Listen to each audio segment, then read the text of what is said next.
महंगी चीज़ें हमें सस्ती मिलती है, प्रॉफिट के लिए हम सेल में जाते हैं और वो सेल भी लिमिटेड ही होती है।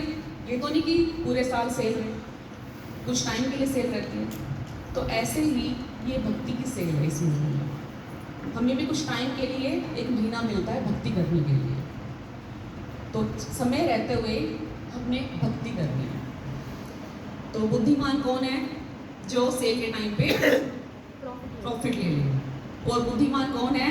जो इस महीने में भक्ति करेगा और प्रॉफिट लेगा। तो जब तक हमारा शरीर है, अब तो ये कि हम कुछ चल फिर सकते हैं, श्रवण कर सकते हैं और वाणी हमारी उच्चारण कर सकते हैं, क्योंकि समय जो है ना वो बहुत बड़ा बलवान है। समय जब आता है ना तो मनुष्य की शरीर सारी जो प्लानिंग है ना धरी की धरी रह जाती है। तो जब तक ये शरीर चल रहा है ना ठीक ठाक से, तो जब तक भगवान का नाम लीजिए, भक्ति कीजिए, क्योंकि वही काम आने वाला है। अब कुछ लोग विश्वास नहीं करते हैं चीज़ों पे, अब लेकिन वह बाकी सब चीज़ों पे विश्वास कर लेंगे।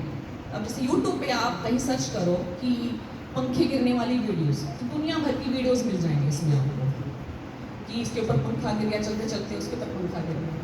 एसी फटने वाली वीडियोस देख लो आप, बहुत से एसी फटने की वीडियोस मिल जाएंगे गर्मी में, लेकिन फिर भी हमारे घर में पंखा चल रहा है, उसके नीचे हम बैठे हैं, एसी चल रहा है, हम आगे बैठे हैं, उस पर भरोसा है हमें पूरा कि एसी नहीं फटेगा हमारा, तो हम पंखे के नीचे, हमारा कुछ नहीं करने। लेकिन जब भगवान की बात आती है, नाम लेने की बात आती है, श्रद्धा की बात आती है, तब हमारा विश्वास नहीं है। और मोस्टली लोगों का यही हाल है। तो ये जो महीना है इसमें आप भक्ति कीजिए। यही ये महीना जो है हमें भगवान के लिए जो प्रेम है उसको विकसित करने का समय है, उनके लिए प्रेम को बढ़ाने का समय है। तो आज हम श्रवण करेंगे भगवान की ऐसी विशेष लीला को जिसे दामोदर लीला कहते हैं, और जिसका वर्णन श्रील सुखदेव गोस्वामी जी ने भगवत भागवतम में 10वें स्कंद में किया है। वैसे तो भक्तों को सभी लीला बहुत प्रिय है भगवान की, लेकिन ये दामोदर लीला विशेषकर बहुत अधिक प्रिय है। क्यों प्रिय है? क्योंकि इसमें श्री कृष्ण जी ने अपने माधुर्य का पूर्ण प्रकाशन किया। तो कार्तिक मास में इस कथा को श्रवण करने से, ध्यान से श्रवण करेंगे, हम सुनेंगे, तो हमारे मन में भगवान के लिए प्रेम बढ़ेगा और भी दृढ़ होगा। तो हम शुरू करते हैं। तो बात जो है 5000 साल पुरानी है, जब वृंदावन में बहुत भयंकर चोरियां हो रही थी, हर रोज की हर रोज चोरियां हो रही थी। और चोरी कौन कर कौन रहा था? भगवान श्री कृष्ण, जिनका घर पूरा संपन्न है किस चीज से? मक्खन से, दूध से, दही से, फिर भी वो चोरियां कर रहे हैं। और जिनके पिता क्या है? ब्रिज के राजा है, और जिनकी माता क्या है? ब्रिज की रानी।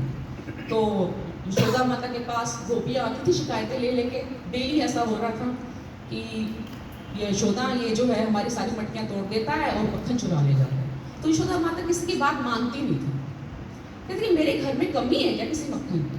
इतना मेरा संपन्न घर है तो तुम्हारे घर क्यों चोरी करने जाएगा? तो गोपियां कहते कि मानती नहीं है बात हमारी। तो एक मोटी गोपी थी उसमें से, सबसे मोटी, उसने प्लान बनाया कि ना मैं ना ऐसा करती हूँ, जहाँ मैं मटकियाँ छुपाती हूँ ना वहाँ मैं घंटियाँ बांध दूँगी छोटे छोटे पतले पतले भागों में, और जब भी कृष्ण चोरी करने आएंगे ना तो कहीं ना कहीं तो टच होगा ही उनका, और मैं क्या करूँगी? पकड़ लूँगी, घंटियाँ हो जाएगी। तो प्लान बनाया। अब जो श्री कृष्ण जी है ना वो हमारे हृदय में बैठे हैं परमात्मा रूप में, उनको सब पता लग जाता है, उनको वो प्लान पता लग गया। अब क्या हुआ? उन्होंने प्लान बनाया कृष्ण जी ने कि ना आज हम उसी गोपी के घर पे चोरी करने जाएंगे। अब गए वहाँ पे घर पे, देखा सजावट कर रखी, किस चीज़ से? घंटियों से सजावट कर रखी। तो उन्होंने घंटियों को बोला देखो मैं चोरी करने आ रहा हूँ अंदर, बजना मत बिल्कुल भी। कहते चलो ठीक है, नहीं बजेगी, आदेश दिया भी श्री कृष्ण ने, नहीं बजेगी। अब अंदर गए राम राम से, कुछ नहीं हुआ। सारी टोली जो थी वो भी पीछे पीछे चली, कुछ नहीं हुआ। आराम से सारी मटकियाँ उतारी और कहते इनको आंगन में लेके चलो, वहाँ बैठे खाएंगे। सब के सब आंगन में लेके चले गए और सबने छिक्के खाया घर वहाँ पे।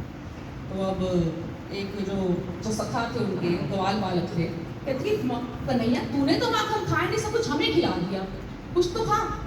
तो कुछ नहीं बोले कन्हैया। तो उन्होंने मुंह खोला और माखन, ग्वाल बालक ने उनके मुख में जैसे ही माखन डाला, घंटियां टन टन टन टन बजना शुरू हो गई। तो कहते तुम क्यों बची? वो सारे के सारे गौर बालक वहाँ से गायब, भाग गए। तो घंटियाँ कहती कि ना आपने मुझे आदेश दिया था, तो आपकी लीला में सहयोग करना था, तो इसलिए मैं बच गई। अब शास्त्रों में ये भी लिखा है, वो भी आपकी वाणी है कि जब भी आपको भोग लगेगा ना, तो हमको तो बचना ही होता है, बिना बचे तो भोग लगना नहीं। तो जैसे ही भोग लगा हम टन टन टन टन बच गए। तो इस तरह से ना बहुत अटकीलियाँ करते थे श्री कृष्ण जो थे।